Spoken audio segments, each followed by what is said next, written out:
తెలంగాణ రాష్ట్ర ప్రభుత్వం నిన్న చాలా ఆర్భాటంగా మహిళల పేరు మీద ఒక స్కీమ్ని, మహాలక్ష్మి స్కీమ్లో భాగమైన ఒక 500 రూపాయలకు గ్యాస్ సిలిండర్ని, అలాగే 200 యూనిట్ల ఉచిత కరెంట్ను లాంచ్ చేసి కార్యక్రమం నిర్వహించింది. కానీ అందులోనే మహిళల పట్ల అగౌరవంగా స్వయంగా ఈ రాష్ట్రాన్ని పాలిస్తున్న ముఖ్యమంత్రి గారు మాట్లాడటం చాలా దురదృష్టకరం.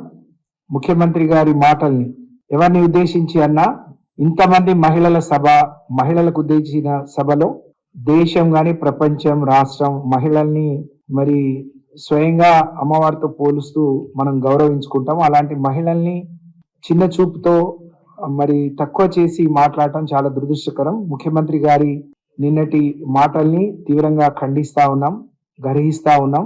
ఇలాంటి మాటలు ఇది సభ్య సమాజం తలవంచుకునేటువంటి మాటలు. ఇంతమంది మహిళల్ని పెట్టుకొని ఎవరైనా ఒక తల్లి గర్భం నుంచి పుట్టిన వాళ్ళే, ఒక తల్లి, భార్య, కూతురు, ఇంతమంది సభ్య సమాజం పక్కనే ఇంతమంది మహిళా మంత్రులు, మహిళా అధికారులు, ఇంతమంది లబ్ధిదారులను పెట్టుకొని మహిళల గురించి చులకనగా మాట్లాడటం ముఖ్యమంత్రి గారి నీతి ఏందో, సంస్కారం ఏందో దీని ద్వారా అర్థమవుతుంది. కాబట్టి వారి సంస్కారం ఎట్లున్నా ఇంకోసారి మహిళల పట్ల ఇట్లాంటి మాటలు మాట్లాడకపోవటం మంచిదని, ఇలాంటి మాటలు మాట్లాడే ముందు చాలా జాగ్రత్తగా మాట్లాడితే మంచిదని చెప్పి, మీరు ముఖ్యమంత్రిగా ఉన్నారు, మీ మాటలు ఏ విధంగా మిగతా ప్రజల మీద ప్రభావం చూపిస్తాయో ఒకసారి ఆలోచించుకోమని, మీరు ఇంకా కాంగ్రెస్ పార్టీ సంస్కృతి, కాంగ్రెస్ పార్టీ నాయకుడిగా, కాంగ్రెస్ పార్టీ అధ్యక్షుడిగా మాత్రమే ఆలోచిస్తా ఉన్నారు, మాట్లాడుతూ ఉన్నారు. ఒక రాష్ట్రానికి ముఖ్యమంత్రి, ఈ రాష్ట్రంలో ఈ జనాభాలో 4 కోట్ల మందిలో సగభాగం 2 కోట్ల మంది ఉన్న మహిళలకు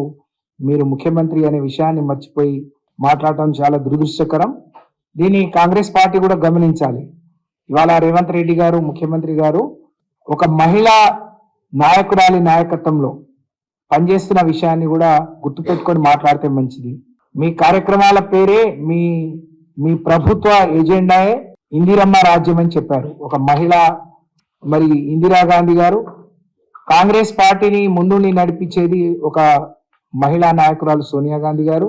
మీరు నిన్నటి కార్యక్రమాన్ని కూడా ఒక మహిళా నాయకురాలని పిలిపించుకున్నారు. ఎందుకో ఆఖరి సమయంలో అది మరి తప్పిపోయింది. ప్రియాంక గాంధీ గారు. ఇంతమంది మహిళలు, ఇంట్లో ఇంతమంది మహిళలు, పక్కన ఇంతమంది మహిళలు ఉంటారు, అయినా మహిళల గురించి ఇంత చులకనగా మాట్లాడితే మీ స్థాయి ఏందో మర్చిపోయి, అంటే మీ స్వభావం అది అని మేము అనుకుంటున్నాం. కానీ ఇది ఇంకోసారి పునరావృతం కాకుండా చూసుకోవాల్సిందిగా నేను హెచ్చరిస్తా ఉన్నాను.